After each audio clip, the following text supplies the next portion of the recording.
How's it going, guys? My name's Trace Wynn. I will be presenting an article to you that I found on the Wall Street Journal today.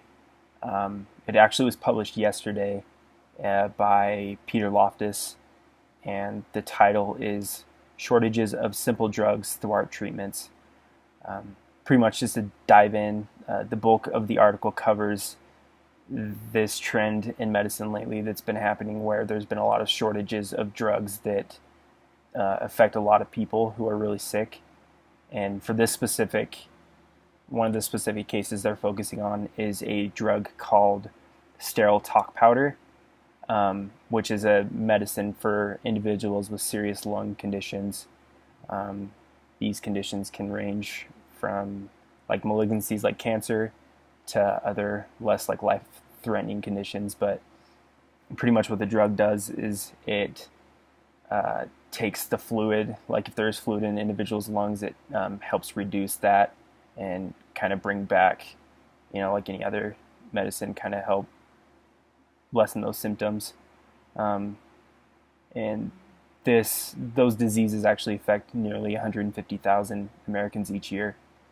And one injection from the talc powder can cause a decrease of those symptoms that I just spoke about for months on end. And interesting thing is this is kind of considered inexpensive, but this medicine is around $120 per unit, which is around 30 milligrams. The talc powder, the reason there's a shortage for this is the manufacturer that makes it back east, one of the contractors that actually makes the medicine for them, quit production due to manufacturing issues. And there's a lot of doctors and pharmacists and surgeons that are pretty upset about this because the way this medicine is produced is actually excavating white rock that's found in a lot of mines. And so the issue isn't necessarily, a depletion of the actual raw resources. It's more of just like a manufacturing error, which they're pretty upset about because it's something that can be fixed fairly easy.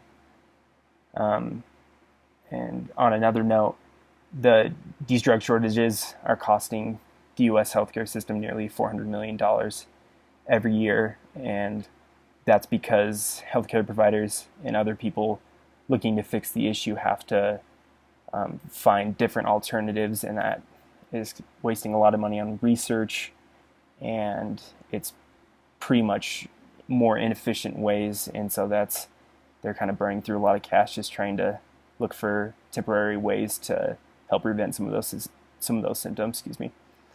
And kind of like I stated earlier, another thing I want to touch on is a lot of this is being caused just purely on a decrease in the number of suppliers available, which should be a priority as far as keeping our people healthy. And kind of, I feel pretty strongly that there needs to be something done about this, just because I grew up with asthma. I grew up with a serious lung condition that's doesn't, it's not fun not being able to breathe. So I think that there definitely needs to be more done, more research to find more available drugs where we can keep people safe and healthy and make sure everyone's happy. Let me know what you guys think. Definitely an interesting topic, and excited to see what you guys have to say. Thanks again.